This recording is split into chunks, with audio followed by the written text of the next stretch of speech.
So picture this.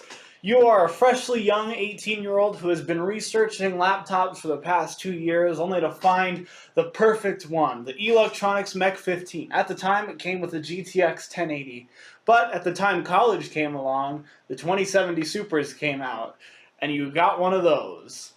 However, after seeing the performance of the 30 series cards and learning about rumors that the graphics cards will be in laptops faster than you thought, what do? But more importantly, what do you do if you're thinking about buying a 2070S or a 2070 model of these laptops? And this is a bit more complicated than I thought it would be, because sometimes there is a clear-cut answer, and this time I'm very conflicted between these two. If you are not a subscriber yet, I would urge you to. We're getting so close to 1,000, and I'd love to have you a part of this community. My first suggestion is that if you have the $2,000 it's probably going to cost to get one with a 3070 or 3080 in them, then you probably should go for that. Especially if what you need isn't time sensitive. If you don't need a 2070 today, just wait a few months until the 3070 and 3080 Max Q variants come out. Or if you're willing to play the long con game, wait until the 3070 and 3080 Supers or their Max P variants come out. On the opposite end of the spectrum, these laptops are actually much cheaper than they used to be. This one cost me $2,000, however, there are models just like this one. Even Razer right now is below $2,000, which is insane. But if you're looking for an i5 with a 2070 Super, I think you can get them for $1,500, and if you're looking for an i7, I think you can still get them for $1,600 or $1,700. And I would recommend getting the i7 variants. I would not recommend getting an i5 right now.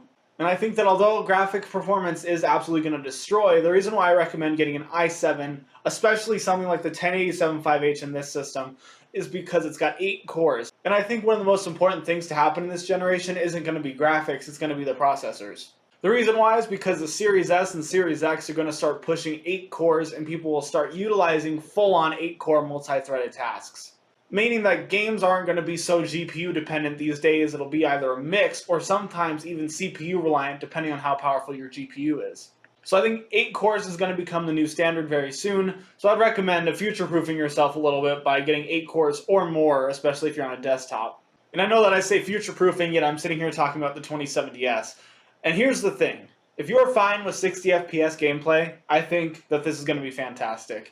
Games like Modern Warfare, Cold War, even in the beta, absolutely destroyed the 60 FPS target. It hit 90. Shadow of the Tomb Raider with everything on Ultra runs between 50 and 60 with RTX on Ultra as well. I'm sure when Assassin's Creed Valhalla comes out, that's going to run at 60 FPS on Ultra, or if not 50. So if you're fine with AAA titles being 60 FPS, then a 2070 Super will still absolutely be a fantastic option. Games like CSGO, Valorant, League of Legends, any esports competitive title that's come out recently will run at the designated frame rate because this is a 1080p LCD. This is a 240Hz panel. If you get a 144Hz panel, more games will push against that, which is pretty awesome, especially if you turn the settings down on AAA titles. But if you have a 240Hz panel, you can't expect any game to hit that target except for maybe CSGO. Sometimes, if you downplay the resolution a little bit, Valorant absolutely destroys that frame rate cap. So it depends on what you play. However, the problem is the 3070 and 3080 are probably going to take a 144Hz panel and use it to its absolute maximum. It probably won't take a 240Hz panel to its absolute max, even at 1080p,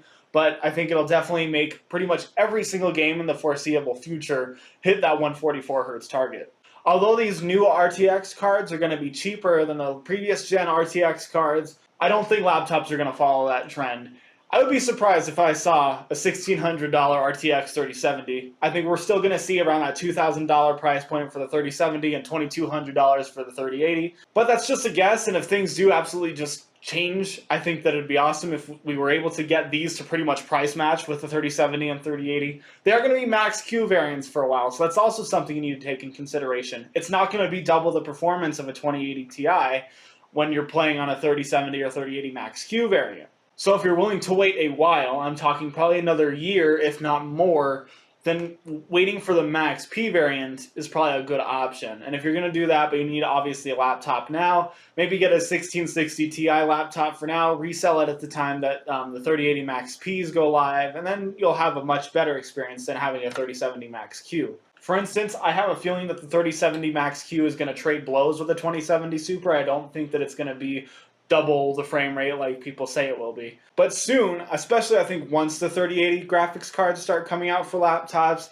The 3080 is going to be $2,000. I think these laptops may drop down below that shiny 1500 price point where the 1660 Ti's usually reside. And that is when I think these start becoming more budget compelling options. And then I would say you're getting fantastic performance for the price, and I still would recommend these in that price range. But right now, I don't think it's smart to buy a 2070 Super laptop unless you can find one for $1,600 and you're okay with getting not the top-notch performance.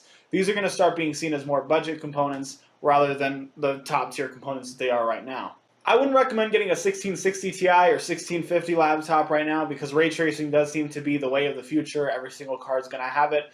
So if you can find an RTX 2060 if you're looking to go for a real budget laptop, I would recommend that instead, just because you do want to have that RTX ray tracing as things become more optimized for RTX. You know, I could be totally off base here, but not as the 10 series are still strong. I think probably in 5 or 10 years from now, you won't even see an option to turn on ray tracing. I think ray tracing will just be on automatically because that saves developers a lot of time than having to trace shadow maps constantly. So if you're going to buy an RTX 2060 laptop, you're going to have a great time. Well, 2070, 2080, a 20 series laptop, you're still going to have a good time. And if you're not looking for absolute top-notch performance, you'll probably still be absolutely happy. Again, if you're not sitting there comparing a 3070 to a 2070S, you're probably going to be pretty happy with what you have. So just take that into consideration. Talk about your budgeting plans, you know, go over everything with that and see what you can get. Because I think that these are still compelling options, just not nearly as compelling as they were when they first came out. So thank you very much for watching this video. If you like this video, like, subscribe, do what you usually do, and as always, buy yourself something nice. I think a lot of us can agree that the camera setup with this whole spot right here hasn't been the best, so we're going to change that today. Yes, that's right. I am back in the office, and we're going to have some changes here to make this feel like the Fox aesthetic that you know. Soon, the Echo Foam mats that I have will be all around this room, and